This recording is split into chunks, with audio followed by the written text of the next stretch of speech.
चुनाव से ठीक पहले क्यों? चुनाव जीतने के बाद क्यों नहीं? इलेक्शन से ठीक पहले लाडली योजना क्यों? इलेक्शन जीतने के बाद क्यों नहीं? ये वो सारे सवाल हैं जो पूछे जाएंगे। लेकिन प्रधानमंत्री ने एक मूलभूत एटलार्ज सवाल उठाया और वो कांग्रेस पे वार करते हुए कहा कि झूठे वादे मत कीजिए। अगर आपके पास है ही 10 रुपए तो 100 रुपए का वादा कैसे और क्यों? सुधांशु जी पैच है कि नहीं? क्यों? किस लिए? प्रधानमंत्री ने डंके की चोट पे कांग्रेस से सवाल पूछा कि कब तक ये करते रहेंगे आप? कब तक? आम आदमी पार्टी से नाम लेके रही, लेकिन आम आदमी पार्टी ने तो फ्री पानी, फ्री बिजली और फ्री शराब तक आ गई साहब। तो राजनीति में तो पहले कहा जाता था कि शराब और बाकी चीजें अछूत है, यहां तो अब कुछ भी अछूत, जो चल रहा है चलने दो, पेटी पे पेटी फ्री। ये तो फ्री बात हो गई, लेकिन जो इन प्रिंसिपल बात है कि आमदनी अठन्नी खर्चा रुपया, कहना आप सुधांशु जी, रत्नाकर जी एंड सतीश के सिंह जी। सुधांशु जी आपकी जेब में 100 रुपए है, भगवान करे कई हजार लाखों करोड़ों, लेकिन सपोजिंग एक्स 100 रुपए आपकी जेब में है।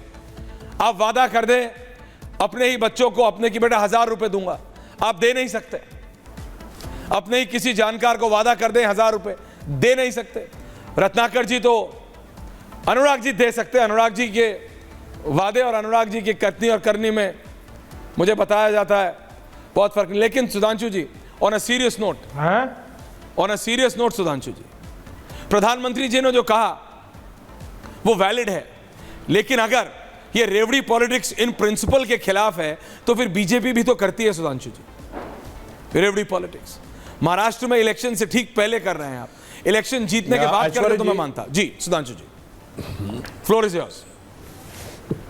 ऐश्वर्य जी, आपने कहा तो अब यहीं पे मैं एक अंतर बताना चाहता हूं। जो आपने कहा कि वो चीज कम, ये इको हो रहा है, इसको जरा ठीक करवा दीजिए। करा रहा हूं, ठीक, बहुत ज्यादा इको हो रहा है 1 सेकंड के अंदर। तो वो ये कहने का प्रयास करते हैं कि जो नहीं कर सकते वो करेंगे।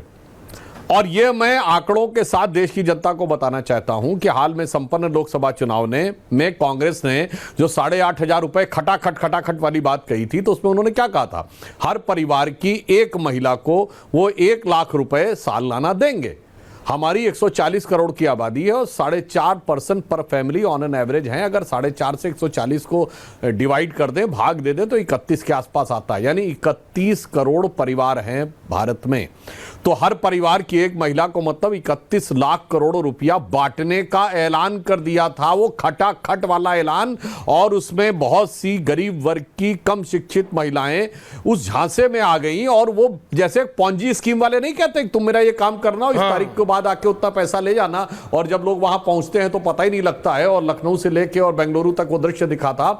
अब आप समझिए 31 लाख करोड़ बांटने का वायदा कर दिया था, जबकि पिछले बजट में जाके चेक करिए तो भारत की रेवेन्यू रिसीव्ड जो है, यानी कुल आय भारत सरकार की 26,80,000 करोड़ है।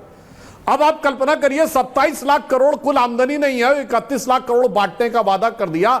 यह होता है रेवड़ी बांटकर अराजकता पैदा करने का प्रयास, या दिमाग एकदम खाली रखकर किसी भी प्रकार से येन केन प्रकार सत्ता प्राप्त करने का प्रयास। अब हम जो करने का प्रयास करते बहुत साफ बता रहे हैं। याद करिए पिछला चुनाव, प्रधानमंत्री जी ने कहा कि हम 6,000 रुपए किसान सम्मान निधि देंगे। हमने दिया 5-6 साल तक।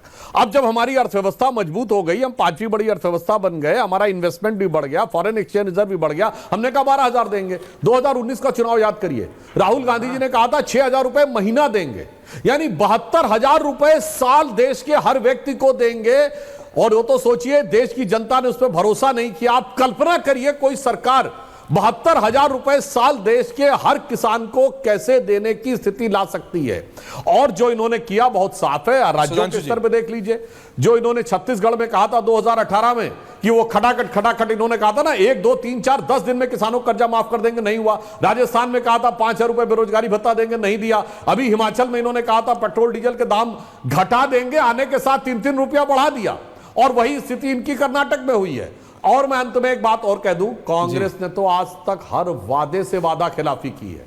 और आप पुराने जमाने में चले जाइए, आजादी के समय देश का विभाजन नहीं होगा, यह वादा खोखला निकल गया। 1970 में गरीबी हटाओ, 2013 में खाद्य सुरक्षा बिल लाओ और जाने क्या क्या है, वो छोड़िए वो सारी बातों को लेकर। इसलिए उसके ठीक विपरीत जो हम करते हैं मोदी जी के नेतृत्व में, हम सिस्टम के हिसाब से चलते हैं। पहले 6,000 रुपए था। नहीं सुधांशु जी, सुधांशु जी सिर्फ एक सवाल है, आप ही से पूछ रहा हूं क्योंकि आप सत्ता में, अनुराग जी, रत्नाकर जी, सतीश के सिंह जी, सब आपको जनता, किसी भी राजनीतिक दल को जनता काम के लिए वोट करती है।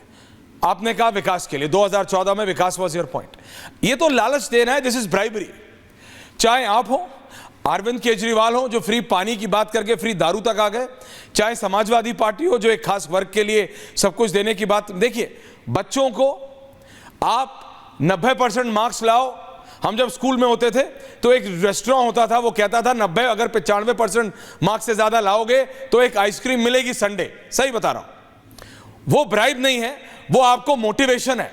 आप समझ रहे हैं कि अगर तुमने इतना काम करा तो मैं तुम्हें यह दूंगा। आप कह रहे हो कुछ मत करो, तुम्हें बैठे बैठे मिलेगा।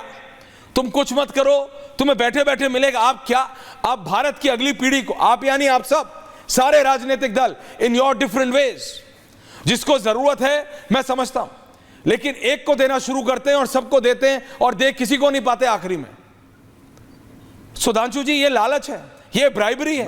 मैं चाहे कोई भी हो। आप स्पष्ट करना चाहता हूं जी प्लीज स्पष्ट। नहीं, हमारी सरकार ने कभी लालच नहीं दिया। हमारी सरकार ने अगर मुद्रा योजना दी तो उसने कहा कि आप 1 लाख रुपए, 50,000 रुपए, 2 लाख रुपए तक का कोई लोन ले सकते हैं, अपना कोई व्यवसाय शुरू करिए। हाँ। ये नहीं कहा कि पैसा बांट दीजिए। याद करिए कोविड के समय ये लोग कह रहे थे अकाउंट में पैसा क्यों नहीं दे रहे। हम क्या कर रहे थे, स्मॉल और मीडियम और माइक्रो इंडस्ट्रीज के लिए हम रेट जो था लोन का वो कम कर रहे थे।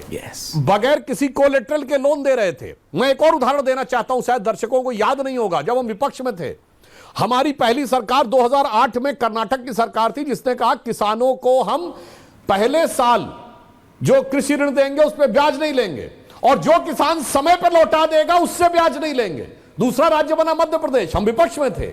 और याद करिए लाडली लक्ष्मी योजना उस जमाने में हम लेके आए थे। यह होता है ईमानदारी से काम करना कि जो किसान समय पे दे देगा उसका ब्याज माफ हो जाएगा। यह नहीं कि लास्ट में आए 2014 में कहा किसानों का 70,000 करोड़ माफ और कोई जाके चेक कर ले, कुछ माफ नहीं किया, सब अगली सरकार के खाते में डाल के चले गए बजट में। सब हमारी सरकार को आखिर में वो सारा चुका। तो महाराष्ट्र में आपने आखिर में क्यों किया? इसलिए मोदी जी ने हमेशा विश्वकर्मा योजना हो, अटल पेंशन योजना हो, अथवा रेडी पटरी वालों की योजना हो, या स्टार्टअप हो, या मुद्रा योजना हो, इनके द्वारा लोगों के अंदर व्यावसायिकता को बढ़ाने का प्रयास किया। वो मैं समझता हूं, वो आप हो या कोई और राजनीतिक दल हो, बस इतना बता दीजिए। इससे पहले अनुराग भदौरिया, रत्नाकर त्रिपाठी, सतीश जी आए कि महाराष्ट्र में इलेक्शन जीतने के बाद लाडली योजना क्यों नहीं, इलेक्शन से ठीक पहले लाडली योजना क्यों, इलेक्शन में जीतने के बाद सारे टोल फ्री क्यों नहीं, इलेक्शन से ठीक पहले क्यों?